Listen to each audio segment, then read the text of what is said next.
पगारी नेते संजय राऊत यांना मला सांगायचंय, महाराष्ट्रामध्ये देवाभाऊंच्या नेतृत्वात लोकांनी निवडून दिलेलं कायद्याचं राज्य आहे.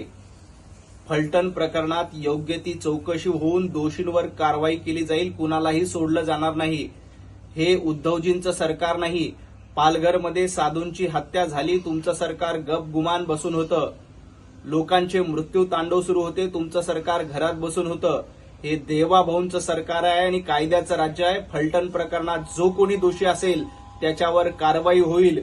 कायदा आणि सुरक्षेची जबाबदारी देवाभाऊंची आहे. तुमच्या सरकारमध्ये वाझेसारखे पोलीस अधिकारी होते, ज्यांनी रोज 100 कोटी वसुलीचं टार्गेट त्यांना दिलं होतं. आमचं सरकार वसुलीचं सरकार नाही, तर लोकांचं सरकार आहे, हे ध्यानात ठेवा. आणि जनतेनं निवडून दिलेलं सरकार हे लोकांच्या रक्षणासाठी कायम कटिबद्ध आहे.